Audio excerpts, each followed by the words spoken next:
ओम।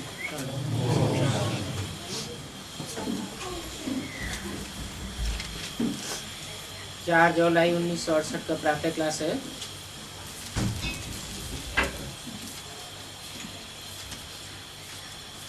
रूहानी बाप रूहानी बच्चों को बैठ समझाते हैं। माना समझाने वाला या ज्ञान को सुनाने वाला कोई जिस्मानी बाप नहीं है जिसमें प्रवेश करते हैं।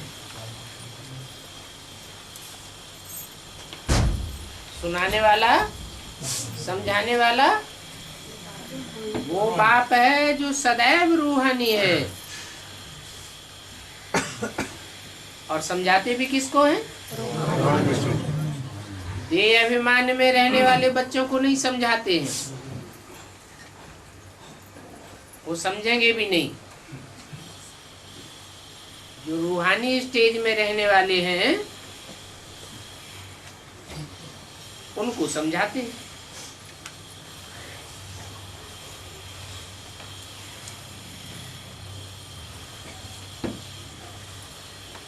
कितने होंगे रूहानी स्टेज में रहने वाले? 4.5 लाख। माना 4.5 लाख से ऊपर जो आत्माएं हैं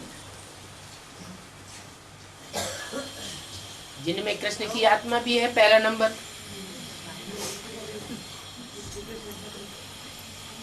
वो रूहानी स्टेज नहीं धारण करती है? करती तो है,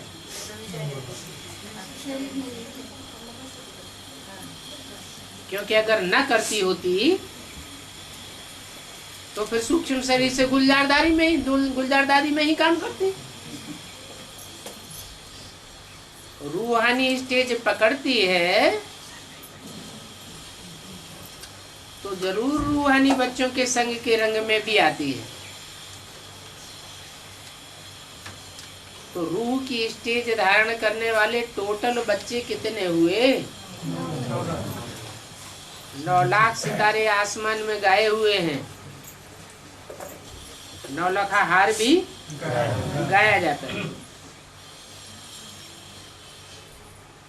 वो है आसमान के जड़ सितारे और तुम हो धरती के चैतन्य सितारे। तुम सितारे यहाँ बाप के सन्मुख बैठे हो। बाप तो देखने में नहीं आते हैं,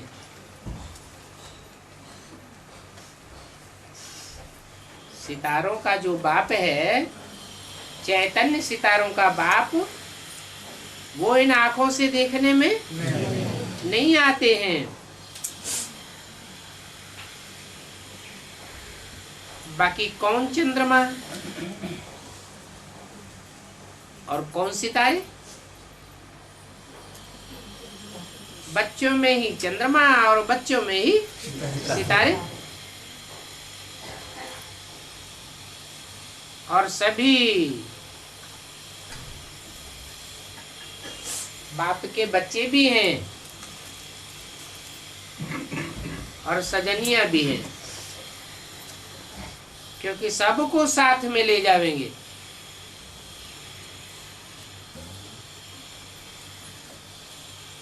फिर भी साजन देखने में नहीं आता है, हाँ बुद्धि से समझा जाता है।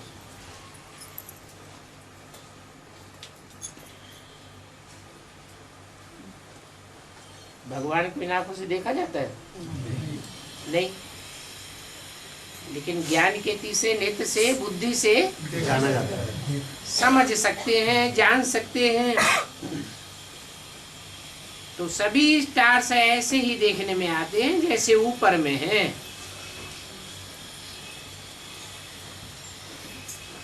ये धरती की सितारे भी, जो भी मानवीय सृष्टि है, उस सृष्टि में ऊंची स्टेज में रहने वाले हैं, क्योंकि ऑलराउंड पार्ट बजाने वाले हैं। कोई माँ के सन्मुख अच्छे चमकते हैं, कोई कम चमकते हैं, कोई कहाँ दिखाई पड़ते हैं, कोई कहाँ। और तुम बैठे भी ऐसे हो, देखने में भी ऐसे आता है। कोई सितारे तो बहुत दूर दूर चमकते हैं और कोई नजदीक में भी चमकते हैं। कोई कम चमकते हैं, इसलिए तुमको कहा जाता है ज्ञान सितारे, क्योंकि ज्ञान और योग में कोई कोई बहुत तीखे होते हैं, कोई कम तीखे होते हैं। आत्माओं को भी देखा नहीं जाता है। आत्मा शरीर से निकलती है तो देखी जाती है क्या? फिर आत्माओं को समझा जाता है।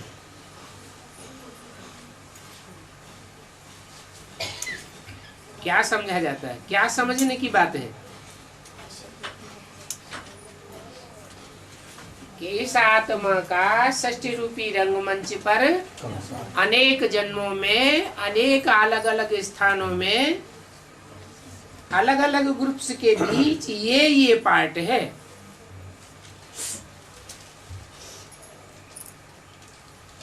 बाकी सभी सितारे नजदीक तो नहीं है।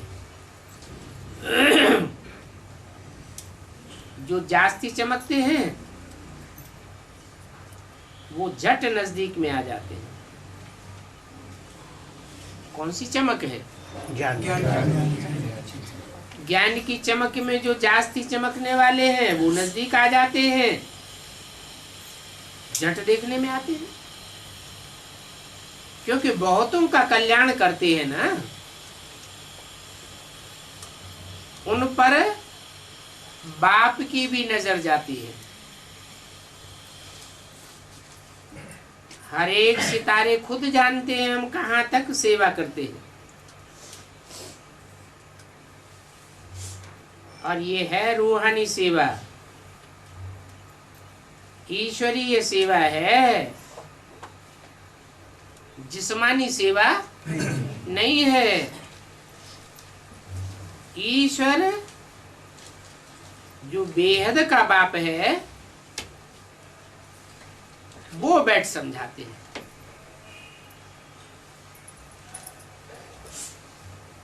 समझाने वाले को टीचर कहा जाता है।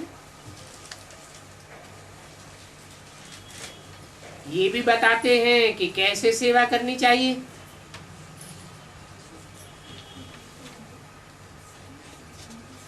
तीन प्रकार से सेवा की जाती है, मनसा, वाचा और कर्मण। मनसा का नाम पहले क्यों लिया?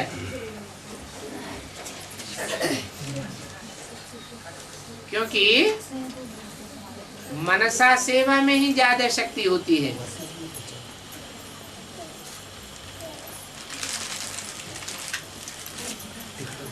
वाचा सेवा में उससे कम शक्ति होती है, और कर्मणा सेवा और ही जास्ती स्थूल होती है। तो जो सेवा जितनी जास्ती सूक्ष्म होती है उसमें उतनी ही जास्ती पावर होती है, शक्ति होती है। देखने में भी आता है।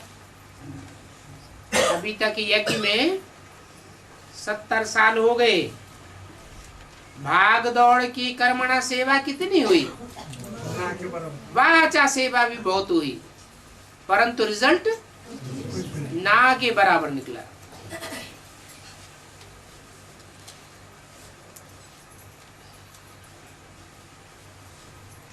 कर्मणा सेवा और वाचा सेवा ये स्थूल सेवा है। परंतु आत्मा स्थूल है या सूक्ष्म है? तो असली सेवा तो तब होगी जब आत्मा में इतनी एकाग्रता की शक्ति आ जाए कि संकल्प किया और सिद्ध हुआ, तब मनसा सेवा सिद्ध होगी।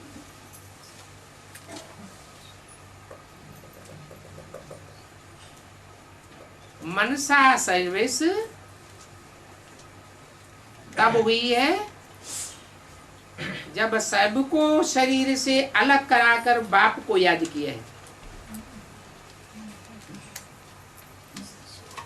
इसके लिए स्टेज होनी चाहिए, मेरा तो एक बाबा दूसरा न कोई। और ये बहुत ही ऊंची बात है। क्या नीची बात क्या है? ढेरों में बुद्धि लटक जाना, ये आत्मा को नीचे ले जाएगा।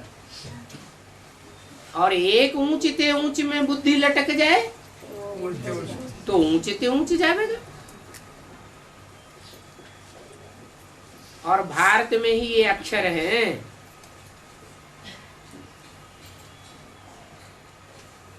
क्या? मेरा तो एक शिव बाबा। भारत में क्यों? भारत को माता कहा जाता है, दूसरे देशों को माता नहीं कहा जाता। और माताओं में प्योरिटी की पावर जास्ती होती है। भारत माता की ये शिफ्ट है कि भारत की कन्याएं माताएं अपने सारे जीवन में एक को मान्यता विशेष देती है और सारी सृष्टि बच्चों के रूप में देखती है, परिवार के रूप में देखती है, परिवार के भांति हैं।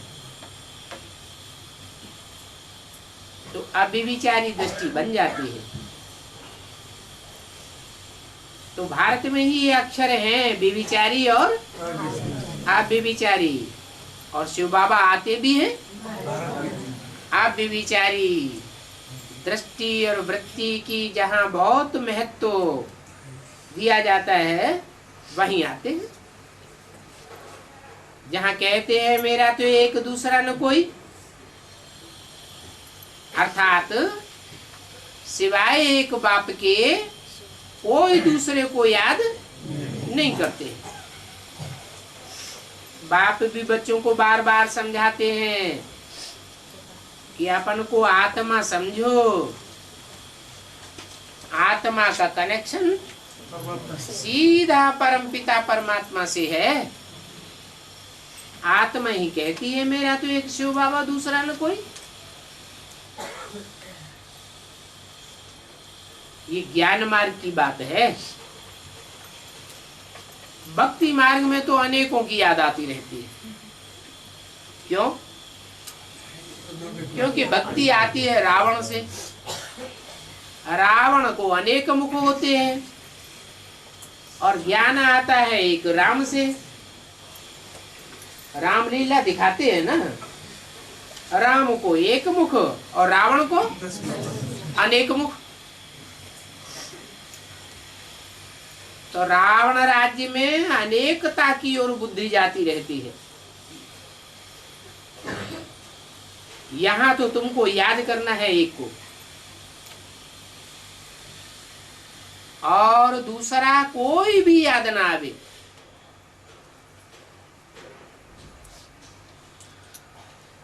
एक को याद करना है?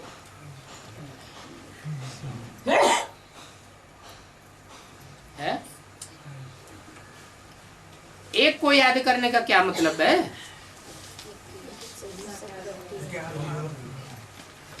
एक बिंदी को याद करना, क्योंकि बिंदी बिंदी आत्माएं तो सब एक जैसी दिखाई पड़ेंगी। एक तो साबित तब होगा जब वो एक सुप्रीम सोल कोई पार्टिकुलर पार्टिकुलर व्यक्ति में प्रवेश करे और प्रवेश करके स्पेशल पार्ट बजाए, जो पार्ट और मनुष्य आत्माएं नहीं बजा सकती। तो एक याद आए, दूसरा कोई याद ना आए, माने एक के जो कर्म हैं वो ही याद आवे, औरों के ऐसे कर्म हुए ही नहीं है तो वो याद ना आवे। तो उसका अर्थ भी अच्छी रीति समझना है। याद किसको किया जाता है? किसी ने कोई बहुत अच्छा काम किया होगा तो वो याद आता है, जिससे बहुत प्राप्ति हुई होती है, बहुत जिससे सुख मिलता है वो याद आता है। तो भगवान तो गाया ही जाता है सुख का सागर, और सारी दुनिया उस सुख के सागर को याद करती है। माना जितना भगवान बाप से सबको सुख मिला है उतना सुख और कोई को किसी से मिल ही नहीं सकता। तो पक्का करना है कि पिछाड़ी में जब शरीर छोड़े तो एक बाप के सिवाय और कोई भी याद ना आवे। एक बाप की ही वाचा याद आवे, एक बाप की ही कर्मणा याद आवे, और एक बाप की दृष्टि वृत्ति वाइब्रेशन में शरीर छोड़े, कोई भी याद ना आए। अपने शरीर तक की भी याद ना आवे। आत्मा का जो ये देह है, ये देह भी याद, देह की संबंधियों को याद आने की तो बात ही दूर हो गई, फिर बाकी तो कुछ रहा ही नहीं। कहते भी हैं आप मुए तो मर गई दुनिया। अब आप मुए का मतलब कोई आत्मा तो मरती नहीं, शरीर मरता है। माना देह भान से मर गए तो समझ लो ये पुरानी सारी दुनिया से निवृत्ति हो गई। अगर शरीर छोड़ा तो खलास हो जाता है। तो बाप यहाँ शरीर छोड़ना नहीं सिखाते, शरीर के भान से परे जाना सिखाते। तो ऐसे तुम बच्चों को बाप को याद करना है, जो शरीर की भी वासना मिट जावे।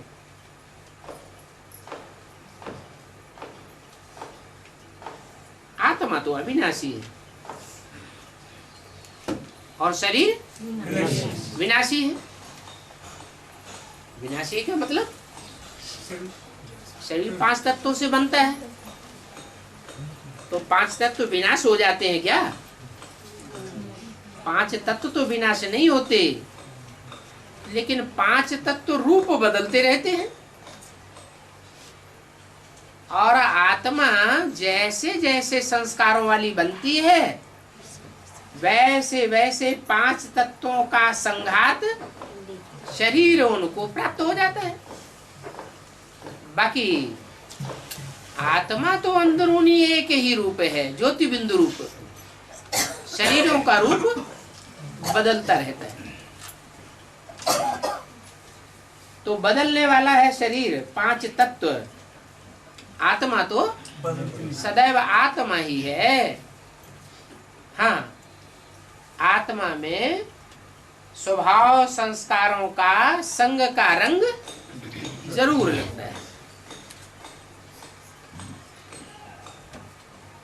तो आत्मा जैसे अविनाशी है, बाप भी अविनाशी है, और अविनाशी आत्मा अविनाशी बाप को याद करती है। तो समझो कि जो अविनाशी बाप है वो ही हमारा मित्र है, और बाकी सभी हैं दुश्मन।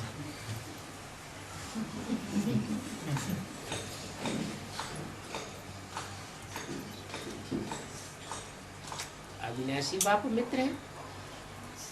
अब बाप तो दो बता दिए। वेद के बाप कितने हैं? दो हैं। एक आत्माओं का बाप और दूसरा मनुष्यों का बाप।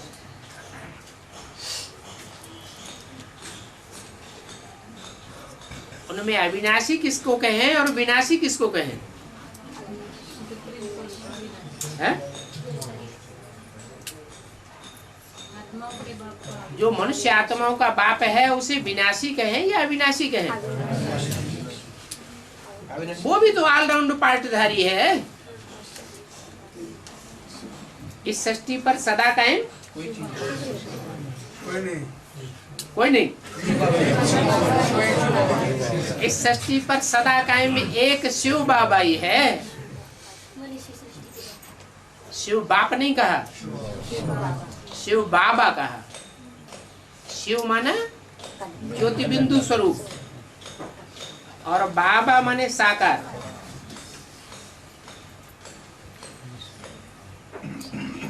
सदा कायम का मतलब ये हुआ कि सृष्टि के आदि से लेकर के अंत तक जो पार्ट बजता है उसमें आत्मिक स्थिति की परसेंटेज खलास नहीं होती। एक ही ऐसा ऑलराउंड पार्टधारी है, हीरो पार्टधारी। इसलिए उसमें शिव बाप प्रवेश करते हैं मुकर्रर रूप से। इसलिए बताया कि एक बाप ही तुम्हारा मित्र है और बाकी सब हैं दुश्मन। जैसे रावण दुश्मन है वैसे सभी दुश्मन है।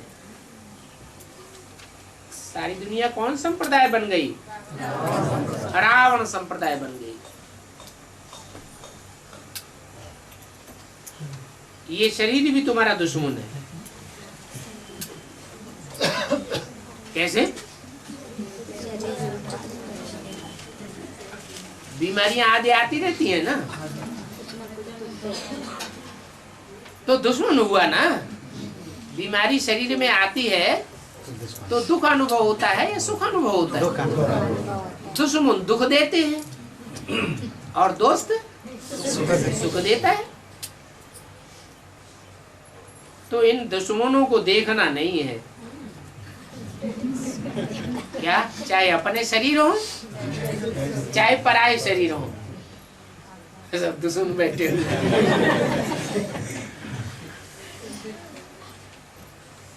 सभी से मित्र और मित्रता करने वाला एक ही बाप है। उस बाप को याद करना है। उस याद से ही आत्मा बिल्कुल पवित्र बन जाती है। जैसे सतो प्रधान होकर के आए थे, कहां से? परम धाम से। जैसे सतो प्रधान होकर आत्मा आती है, आए थे, वैसे ही सतो प्रधान होकर के हर आत्मा को वापस लौटना है।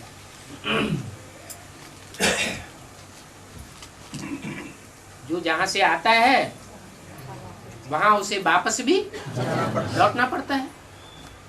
यहाँ सब अपने अपने घरों से आए हैं तो कहाँ लौटेंगे? अपने अपने घर में ही वापस जाएंगे। हर चीज का अपना एक साइकिल है। आत्मा का अविनाशी साइकिल है। जो साइकिल आत्मा में जिसमें जैसे जैसे भरा हुआ है वो अपना राउंड लगाती रहती है। और ये सिर्फ आत्माओं की ही बात नहीं है। 5 तत्वों में जो भी अणु हैं उन सब अणुओं का एक साइकिल है। जहां से शुरू होता है लास्ट में जाकर के वही पहुंचता है। इसलिए कहते हैं ये षष्ठी चक्र कितने साल का है? 5000 साल का है। 5000 साल के षष्ठी चक्र में आधा है सुख का टाइम और आधा है दुख का टाइम। तो जो जहां से आता है वहां उसे वापस जरूर लौटना पड़ता है। तो अभी तुमको ज्ञान मिला है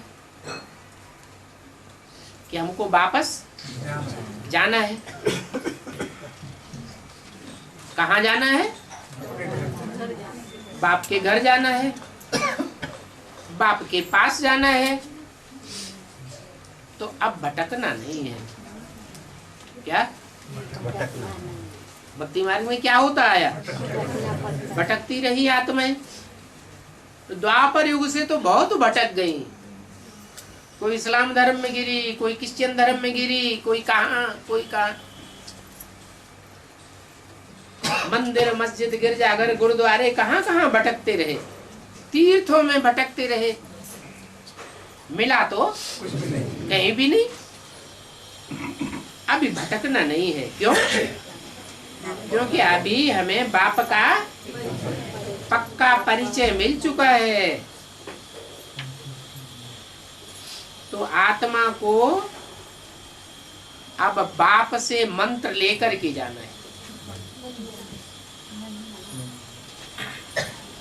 मंत्र है ही, उसे महामंत्र कहा जाता है।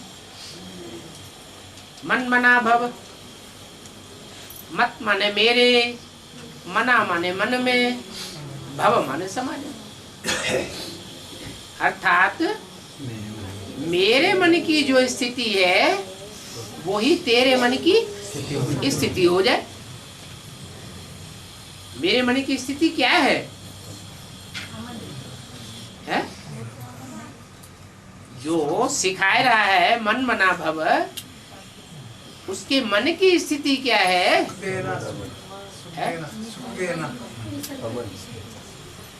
उसके मन की स्थिति है निसंकल्प। कोई संकल्प नहीं। मैं आत्मा ज्योति बिंदु।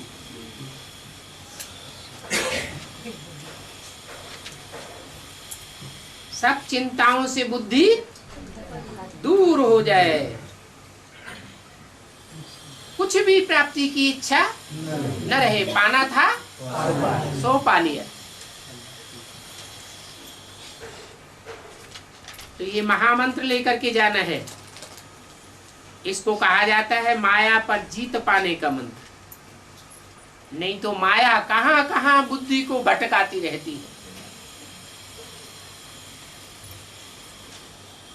देह के अंगों में बुद्धि भटकती है, देह के संबंधियों में बुद्धि भटकती रहती है, देह के पदार्थों में बुद्धि भटकती रहती है। तो बुद्धि न भटके उसके लिए कौन सा महामंत्र दिया? मन मना भव। जो बाप के मन की स्टेज है वो मेरी भी स्टेज बन जाए।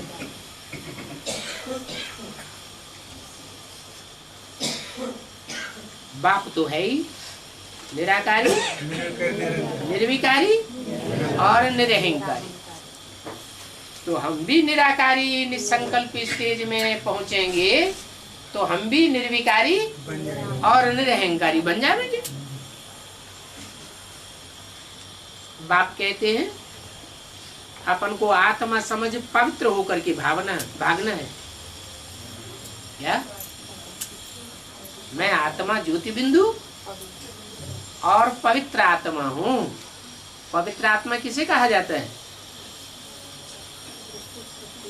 जो मन बुद्धि रूपी आत्मा कहीं इधर उधर न भटके, एकाग्र स्थिति हो जाए तो कहेंगे पवित्र। और अपवित्र आत्मा की निशानी क्या है? कितना भी रोकने की कोशिश करें बुद्धि इधर उधर भटकती रहती है।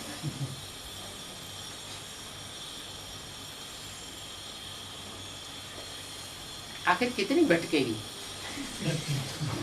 है। 63 जन्मों से भटकना शुरू हुआ है, द्वापर युग के आदि से। और उसमें भी देव आत्माएं तो कहां कहां कितने कितने धर्मों में भटकती रही। भारतवासी ही दूसरे दूसरे धर्मों में कन्वर्ट होते रहे। तो भटकने की आदत पड़ी हुई है 63 जन्मों से। ये भटकना बंद हो जाए तो इंतहा है। क्या 63 जन्मों का जो हिसाब किताब है आत्माओं के साथ, जो जो जहां जहां जिस देश विशेष में जिस व्यक्ति विशेष के साथ हम आत्मा ने संबंध का पार्ट बजाया है, संग का रंग लगाया है, वो अभी शूटिंग पीरियड में रील में आवेंगी जरूर। संकल्पों में आवेंगी, स्वप्न में आवेंगी। उनका काम है आना और हमारा काम है भगाना। क्योंकि अब तो हमें ठिकाना मिल गया ना। भक्ति मार्ग में तो कोई पक्का ठिकाना था ही नहीं। गुरु लोग बिलमाते रहे, भटकाते रहे। गुरु लोग खुद भी अंदर से समझते थे कि हम भटके हुए हैं, फिर भी दूसरों को भटकाते रहे। अब तो हमें पक्का ठिकाना मिल गया। तो आत्मा को पवित्र होकर के भागना है। देह सहित देह के जो भी संबंध हैं, इन सब को भूलने का प्रयास करना चाहिए जरूर। क्या अपनी देह और देह के संबंधित जो भी देहधारी है, कितने भी प्यारे संबंधी क्यों न हो और कितने भी जन्म के संबंधी क्यों न हो, वो सब हमारे दुश्मन हैं। अंत तक कोई भी याद ना आए। अंत तक माने कब तक? जब तक आत्मा को वापस जाने का टाइम आए। सब आत्माओं की बारात जावेगी ना। शिव की बारात गाई हुई, तो अंत तक कोई भी याद ना आवे। यही मेहनत है।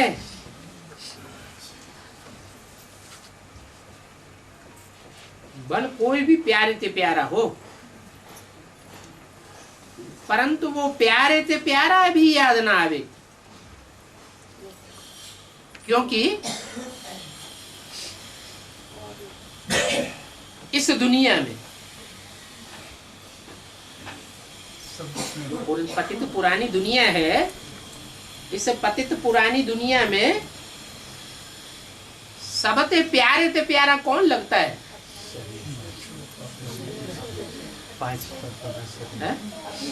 पति प्यारा लगता है, बाप प्यारा लगता है, कौन प्यारा लगता है? अपने शरीर से सबको बहुत प्यार है। पति से भी उतना प्यार नहीं करेंगे, बाप से भी प्यार नहीं, अम्मा से भी प्यार नहीं करेंगे।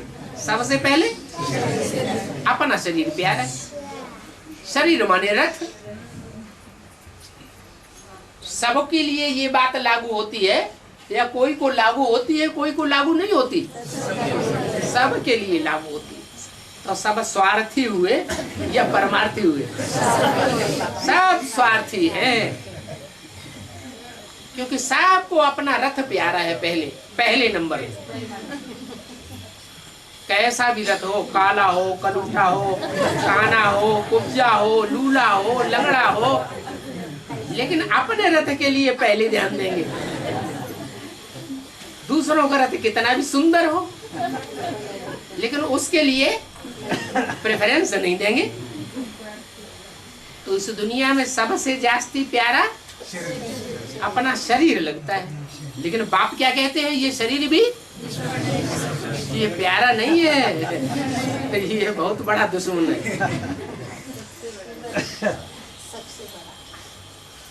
फिर कौन प्यारा होता है? शरीर के बाद फिर प्यार होता है बाप से अथवा पति से। बच्चा है तो बच्चे को सबसे जास्ती लगाव अपने बाप से लगेगा क्योंकि वर्षा मिलना है। और कन्या माताएं हैं तो उनको अपना पति सबसे जास्ती प्यारा होता है कि बाप प्यारा होता है? पति बहुत प्यारा होता है। तो ये दो सबसे जास्ती प्रिय कौन कौन? एक तो अपना शरीर और कन्या माताएं हैं तो पति और पुरुष है तो बाप।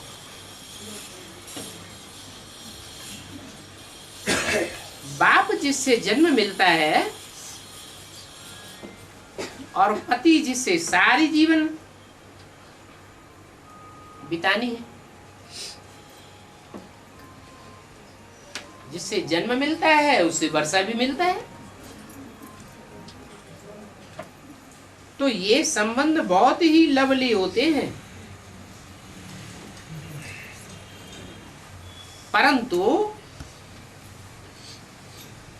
इनके होते हुए भी भक्ति मार्ग में किसको याद करते हैं? है? कोई को पति होता है या कोई को बाप भी होता है, अपना शरीर तो होता ही है, फिर इनके होते हुए भी किसको याद करते हैं? भगवान को सब याद करते हैं। हाँ, एक अंतर पड़ गया भक्ति मार्ग और ज्ञान मार्ग में। भक्ति मार्ग में भी सब याद करते हैं भगवान को, ज्ञान मार्ग में भी भगवान को सब याद करते हैं। फिर अंतर किस बात का है? ज्ञान में भक्ति मार्ग में बुद्धि भटकती रही, भगवान के स्वरूप का ज्ञान असली हो नहीं पाया। और यहाँ ज्ञान मार्ग में ये पक्का निश्चयात्मक बुद्धि बन जाती है कि यही हमारा बाप है और कोई भी हमारा बाप नहीं हो सकता। तो भक्ति मार्ग में याद तो करते हैं भगवान बाप को, लेकिन वो है अधूरी याद, और ये है पक्की याद। पक्की क्यों है? क्योंकि निश्चयात्मक बुद्धि से हमने पक्का कर लिया कि यही भगवान है,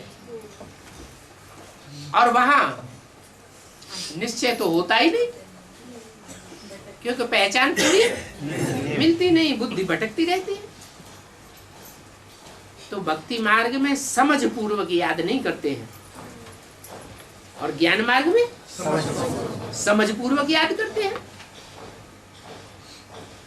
भक्ति मार्ग में क्यों याद करते हैं ये भी नहीं जानते।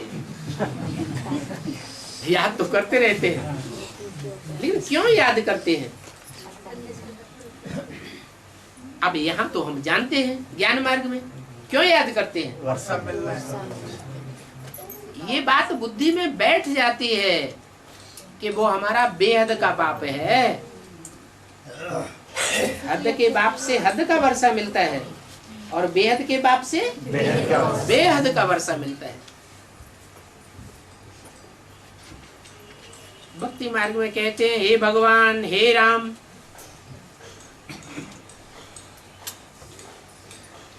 कहते हैं ना।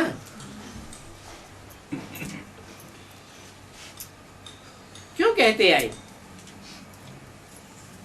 हे राम किसको कहते हैं, हे भगवान किसको कहते हैं, उसका एग्जैक्ट फीचर क्या है, चेहरा मोरा क्या है, वो किसी को पता होता है?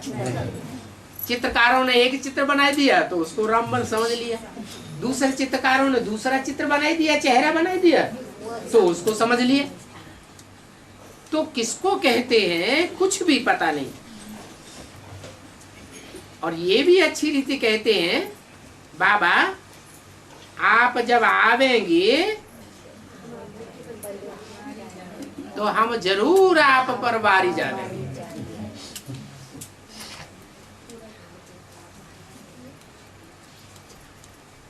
बाबा आप आवेंगे तो हम आपके ही बनेंगे और कोई काम नहीं बनेगी। ये भी नहीं जानते हैं भक्ति मार्ग में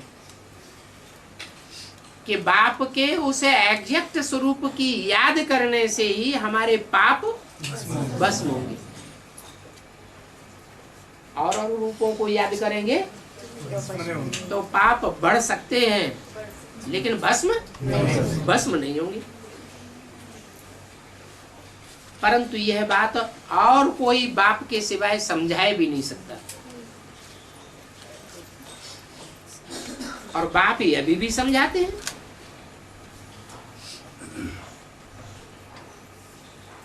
वो है पुण्यात्माओं की दुनिया और ये है पापात्माओं की दुनिया। वहां पाप होता नहीं है। ये पापात्माओं की दुनिया में पाप ही पाप होते रहते हैं। इस पापात्माओं की दुनिया में एक भी पुण्यात्मा नहीं।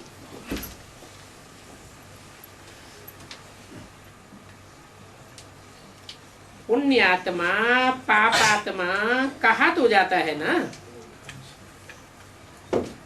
ये कैसे कह दिया कि यहाँ इस पुरानी दुनिया में एक भी पुण्यात्मा नहीं है? इसका प्रूफ क्या है? सब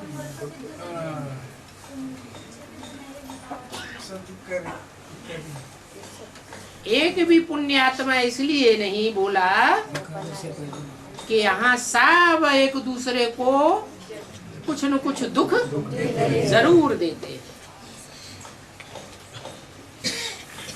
कर्मेंद्रियों से दुख नहीं देंगे तो वाचा से दुख देते हैं।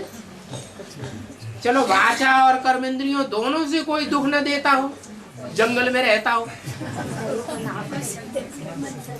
तो मनसा के वाइब्रेशन से जरूर खींच मचाई देंगे।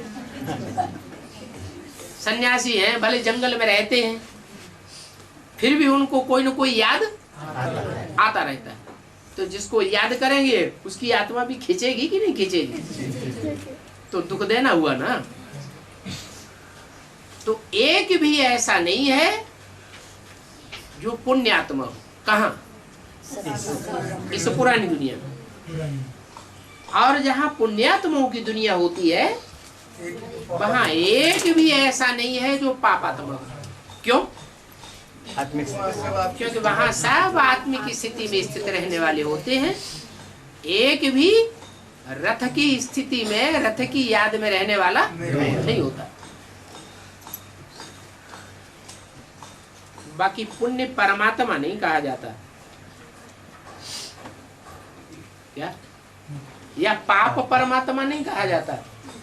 परमात्मा है तो आत्मा, लेकिन उसके लिए न पुण्य परमात्मा कहेंगे न पाप परमात्मा कहेंगे। है? तुम बच्चे जानते हो कि सतयुग अर्थात स्वर्ग पुण्यात्माओं की दुनिया है। नाम ही है स्वर्ग।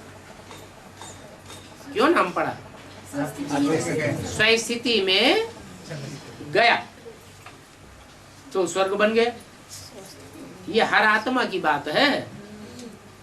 जो आत्मा स्वस्थिति में स्थित हो जाएगी सदा काल के लिए, वो क्या अनुभव करेगी?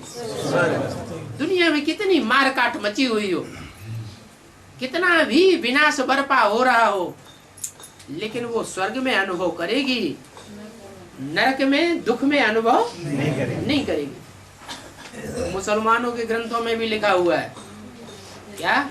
जब विनाश बर्पा होगा तो जो खुदा के बंदे होंगे वो बड़े मौज में रहेंगे। मौज में रहना माना सुख में रहना, स्वर्ग में रहना। तो रावण राज्य में एक भी मनुष्य पुण्यात्मा नहीं हो सकता। पुण्यात्माओं की दुनिया है ही स्वर्ग। पाप आत्मा से पुण्यात्मा कब बनते हैं? है? कब का सवाल है, जवाब चाहिए। पाप आत्मा से पुण्य आत्मा कब बनते हैं? कब का मतलब समय पूछा। हाँ, कलयुग में तो है पाप आत्मा, और कलयुग के बाद होता है सतयुग, वहां होती है पुण्य आत्मा। तो जब पुरुषार्थ करने वाला समय आवे, कराने वाला समय आवे, पुरुषार्थ कराने वाला भी आवे, तब ही हम पुण्यात्मा बने। जो पुरुषार्थ कराने वाला है वो स्वयं सदा काल का पुरुष होगा, या रथ धारण करने वाला रथी होगा। पुरुष कहा ही जाता है उसे जो शरीर रूपी पुरी में आनंद करता हो सदैव। इस रावण राज्य की दुनिया में तो कोई ऐसी आत्मा होती नहीं जो शरीर रूपी पुरी में भी निवास करती हो और सदैव आनंद का अनुभव करती हो। एक शिव बाप ही इस दुनिया में जब आता है तो चाहे पतित तन में आवे और चाहे पतित शरीर में आवे, लेकिन आनंद ही अनुभव करता है। वो सदा सुख का सागर गाया जाता है, जिसकी याद से हम पावन बनते हैं, सुख धाम में पहुंचते हैं। तो ऐसा पुरुषार्थ कराने वाला जब आवे तब हम पुण्यात्मा बने। और बाप जो ऐसा पुरुषार्थ कराने वाला है न पापात्माओं की दुनिया में आता है। क्या पापात्माओं की दुनिया में नहीं आता, द्वापर कलयुग में नहीं आता, और न पुण्यात्माओं की दुनिया में आता है। सतयुग त्रेता में भी नहीं आता। वो आते ही तब हैं। कब आते हैं? संगम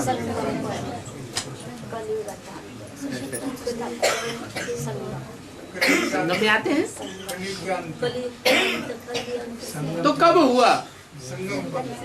अरे कोई टाइम, कोई एग्जैक्ट टाइम बताएंगे हैं? बाप आते ही तब है जब कलयुग का अंत और सतयुग का आदि होता है। तो अंत 500-700 करोड़ के लिए हो जाएगा,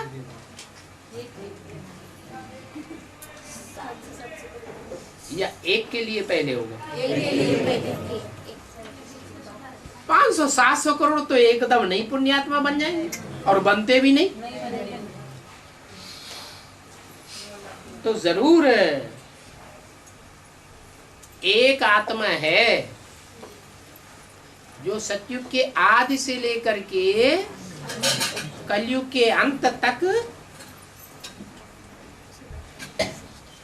जो ऐसा पार्ट बजाने वाली है जिसे ऑलराउंड पार्टधारी कहा जाता है। तो पुरुषोत्तम संगम युगे आते हैं।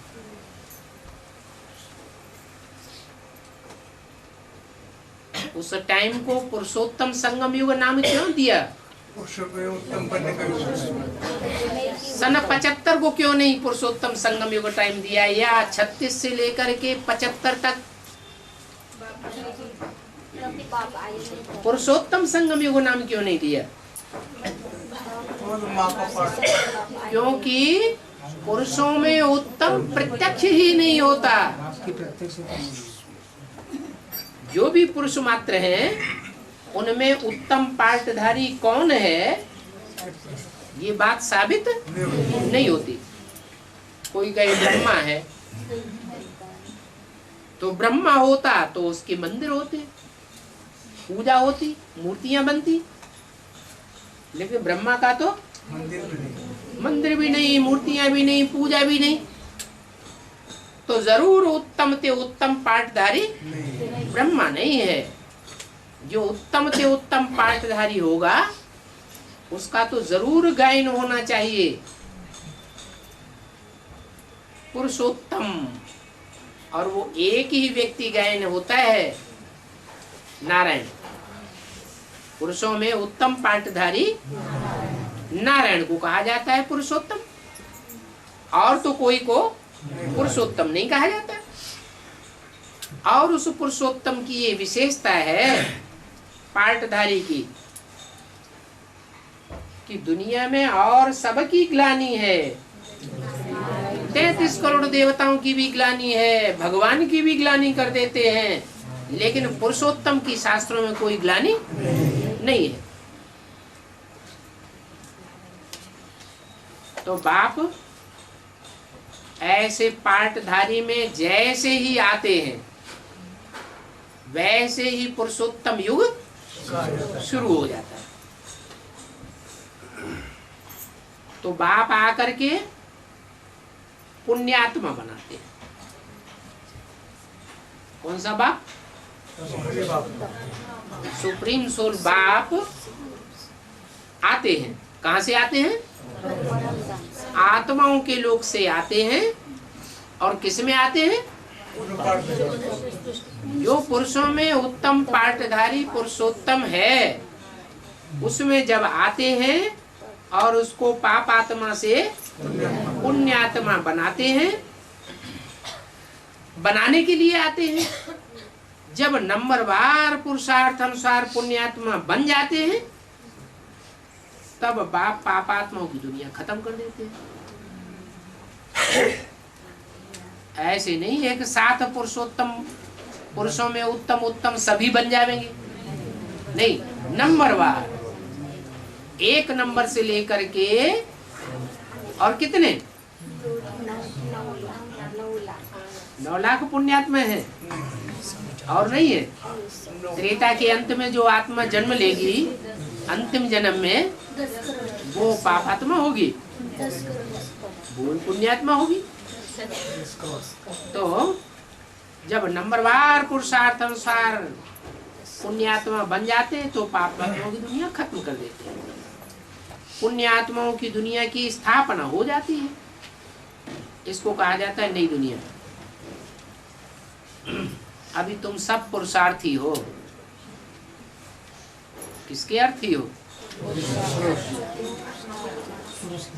पुरुष अर्थी। अर्थ माने लिए। किसके लिए हो? शरीर के लिए नहीं हो, रथ के लिए नहीं हो।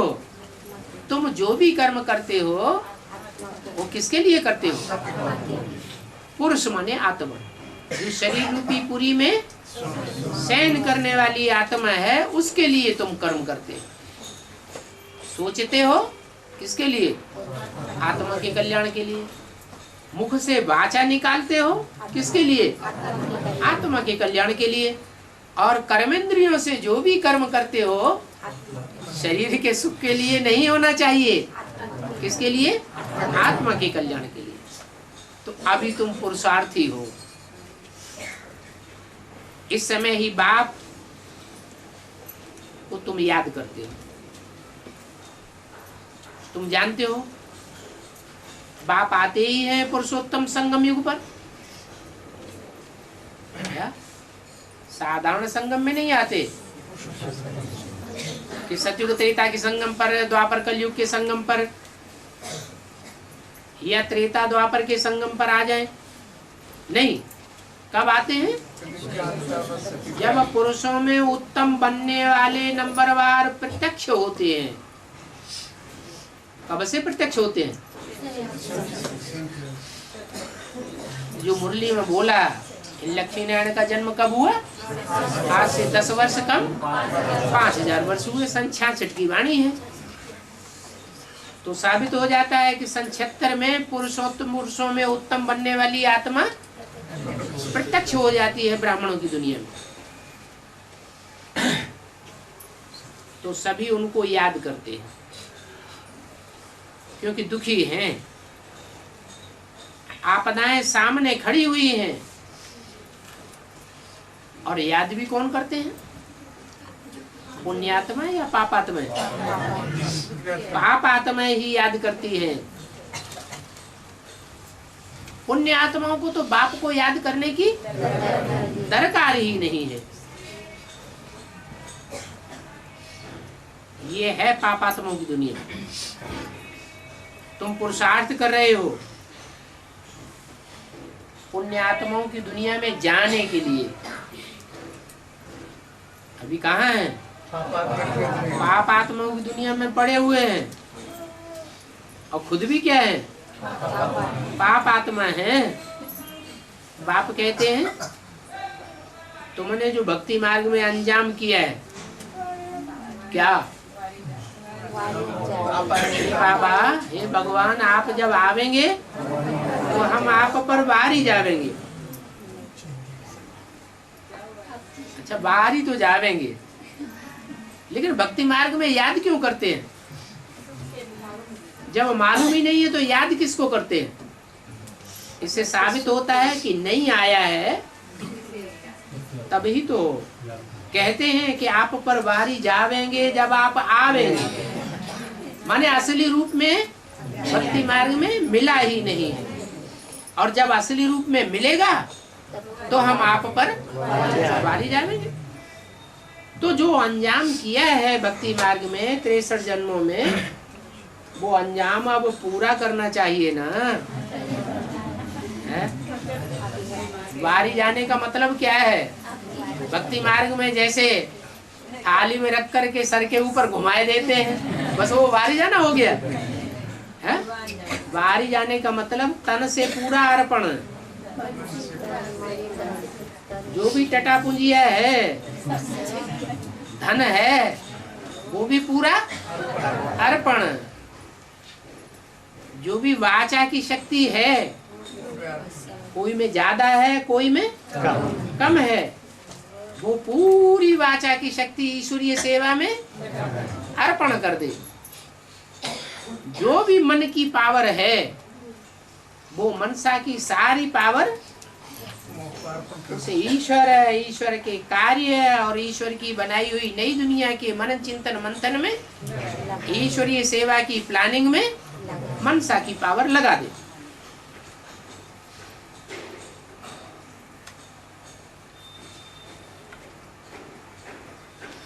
तो बोला कि तुमने जो इंजाम किया है कि आप आवेंगे तो हम बाहर ही जावेंगे।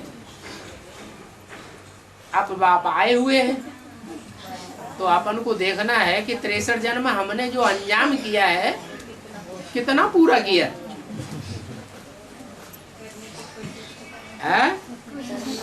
कोशिश कर रहे हैं, कोशिश नहीं हो रही।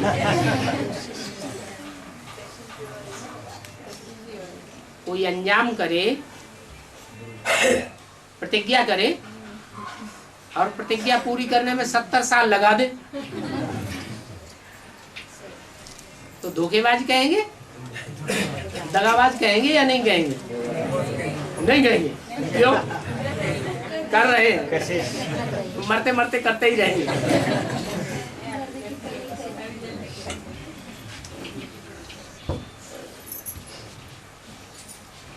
पक्का कर देना चाहिए, मेरा तो एक दूसरा न कोई। परंतु ये किसने कहा? आत्मा नहीं कहा। अभी ये वचन जो बाप को दिया है, उस वचन को निभाना है। क्या वचन है? प्रतिज्ञा करना बड़ी बात, यह प्रतिज्ञा को निभाना बड़ी बात। निभाने में फिर नंबरवार हो जाते, कोई अव्वल नंबर में चला जाता और कोई फिर नंबरवार की लिस्ट में चले जाते। अभी बाप कहते हैं मुझे एक बाप को ही याद करो। हाँ, उसे एक बाप की याद स्थिर करने में टाइम तो लगेगा ही। क्या हथेली पे आम नहीं जमाया जा सकता? एकदम पुण्यात्मा कोई बन जावे ये तो हो ही नहीं सकता। कि बाप का परिचय मिला, निश्चय हुआ, और एकदम कोई पाप आत्मा से पुण्यात्मा बन जावे, कोई भी नहीं बन सकता। चाहे नंबर 1 में कोई आने वाला ही क्यों न हो। क्या नारायण का पार्ट बजाने वाली ऑलराउंड पार्टधारी हीरो आत्मा ही क्यों न हो, जिसने 84 जन्म लिए हो पूरे, वही आत्मा क्यों न हो, लेकिन एकदम कोई नहीं पलट सकता। नंबर 1 से लेकर के 84 जन्म लेने वाले हैं, तो पूरी कला कम हो जाती है। 84 जन्मों का ही ये चक्र है, और 84 के चक्र में आत्मा की जो शक्ति है वो थोड़ी थोड़ी हर जन्म में कम होती जाती है। जैसे जैसे जन्मों की संख्या बढ़ती जाती है, वैसे वैसे आत्मा की शक्ति तीव्रता से घटती जाती है तो 84 का ही चक्र। 84 जन्मों में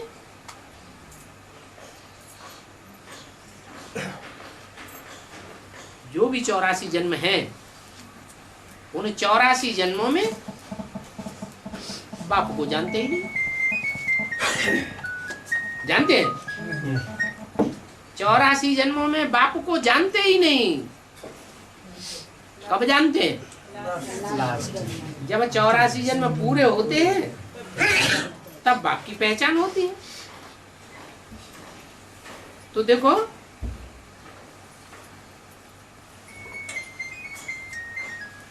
चौरासी जन्मों में बाप को भूले,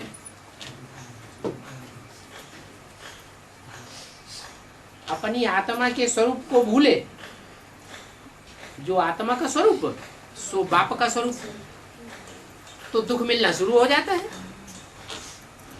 फिर हर एक जन्म में कुछ न कुछ डिग्री कम होती जाती है। वहां नई दुनिया में तो एकदम पवित्र आत्मा होती है। फिर प्योरिटी, पीस और प्रॉस्पेरिटी कुछ न कुछ कम होती जाती है। फिर जब रावण राज्य होता है, तो फिर तेजी से आत्मा की शक्ति क्षीण होती रहती है। क्यों क्षीण होती है? तेजी से क्षीण होने का कारण क्या हुआ? संकरण। क्यों? देवताएं संग में नहीं रहते थे, जंगल में रहते थे, अकेले रहते थे क्या? है? राधा कृष्ण की दृष्टि नहीं लेता था। राधा और कृष्ण की आत्मा की पावर एक समान थी या कुछ अंतर था? तो संग में, वहां संग में नहीं आते क्या? लेकिन के बाद देवताएं भी तो अज्ञानी होते हैं। देवताएं ज्ञानी होते हैं क्या? देवताएं भी अज्ञानी होते हैं। फिर भक्ति मार्ग से होता है। हाँ, नहीं, देवता सुख तो इंद्रियों से ही भोगा जाता है। राधा कृष्ण को देखती है, कृष्ण राधा को देखता है, तो बिना इंद्रियों के सुख मिल जाता है क्या? इंद्रियों से ही तो सुख मिलता है। हाँ, सत्युग त्रेता में श्रेष्ठ इंद्रियों से सुख लेते हैं, और द्वापर कलयुग में भ्रष्ट इंद्रियों से सुख लेते हैं। उसमें भी कोई व्यभिचारी होते हैं और कोई अव्यभिचारी होते हैं। जैसे ही द्वापर शुरू होता है, व्यभिचारी धर्म की आत्माएं परमधाम से उतरना शुरू हो। उनकी बुद्धि में है ही नहीं कि ऐसी भी दुनिया होती है जहाँ कृष्ण की दृष्टि राधा में और राधा की दृष्टि सिर्फ कृष्ण में ही डूबेगी और किसी में नहीं डूबी। ऐसी अव्यभिचारी दुनिया होती है, ये बात उनकी बुद्धि में ठहरती नहीं। तो ऐसी आत्माएं जब व्यभिचारी दृष्टि, वृत्ति और कृति फैलाने वाली ढेर की ढेर परमधाम से उतरती हैं, और उनके संग के रंग में देवात्माएं आती हैं तो तेजी से पतन होता है। कलाई कमती होती ये तो सामान्य बात है। कोई मनुष्य को जीवन में एक पत्नी है और कोई मनुष्य को ढेर पत्नियां हैं, तो ज्यादा पतन किसका होगा? जिसकी ढेर पत्नियां हैं उसकी शक्ति जास्ती क्षीण होती रहेगी, क्योंकि व्यभिचारी बन गया। भारत के राजाएं जब व्यभिचारी बने, ढेर की ढेर रानियां रखी, तो भारत का बहुत पतन हुआ। और जब पतन हुआ तो विदेशियों के आक्रमण हुए और आक्रमण में हारते रहे।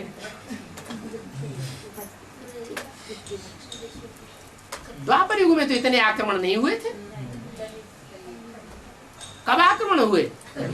जब कलयुग में ज्यादा भारत के राजाएं व्यभिचारी बन गए, ढेर की ढेर रानियां रखने लगे, तो शक्ति क्षीण होती गई और हारने की आदत पड़ गई। तो जब रावण राज्य होता है तो जल्दी जल्दी नीचे उतरते हैं। उस समय पापात्माएं बहुत हो जाते हैं। क्या? एक पत्नी एक पति का संग करे या एक पति एक पत्नी का संग करे, जीवन में और दूसरों का संग न करे, तो शकून रहता है। अगर पत्नी पति को छोड़ दे या पति पत्नी को छोड़ दे और दूसरी शादी रचा ले, तो पुराना याद आएगा या नहीं आएगा? जो पुराना सुख लिया है वो याद जरूर आएगा, और याद आएगा तो सताएगा। देहधारी की याद सताती है या नहीं सताती? जरूर सताती है। तो व्यभिचार से दुख बढ़ता रहता है। व्यभिचारी दुनिया को ही वैश्यालय कहा जाता है। अब व्यभिचारी दुनिया को, सतयुग और त्रेता को शिवालय कहा जाता है। शिवालय में होता है सुख और वैश्यालय में होता है दुख। सबसे जास्ती दुख वैश्याएं भोगती हैं। वैश्याएं जितनी, वैश्याओं के घर में जाओ, बड़े बड़े आलीशान उनके मकान भी होते हैं, आकर्षण करने वाले, पहनावा ओढ़ावा सब अच्छा, खान पान भी अच्छा, कोई भी प्रकार का दुख तो देखने में आता नहीं। फिर दुखी रहती हैं या सुखी रहती हैं? क्यों दुखी रहती हैं? क्योंकि अंदर में उनको ये दुख भासता है, क्योंकि पराधीन हुई पड़ी है। पराधीन सपने हूँ सुख नहीं। जो पराधीन होता है उसके स्वप्न में भी सुख अनुभव नहीं कर सकता। तो स्थूल सुखों से सुख नहीं होती आत्मा को। जो अंदरूनी सुख है वो बहुत भासता है, अंदरूनी दुख भी बहुत भासता है। तो व्यभिचार के कारण द्वापर कलयुग में पापात्माएं बहुत हो जाते हैं। किसी के दिल को दुख दिया तो पापात्मा बनेगी या दुख या पुण्यात्मा बनेगी? पापात्मा बनते हैं। पुरुष भी पापात्माएं बनते जाते और स्त्रियां भी पापात्माएं बनती जाती। तो सबसे कड़ा पाप है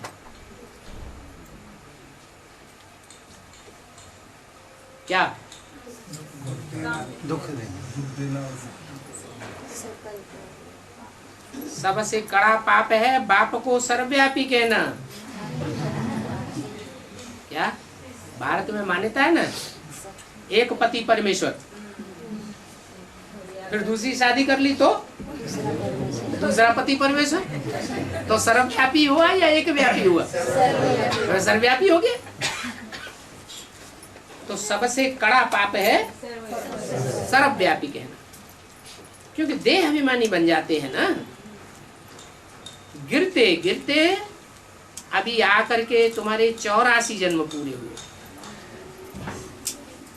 अभी तुम बच्चों की बुद्धि में बैठ गया है कि हम 84 के चक्र कैसे खाते हैं। 84 जन्मों के बाद फिर पहला नंबर शुरू होता है कब से? पहला नंबर, पहला जन्म कब से शुरू होता है?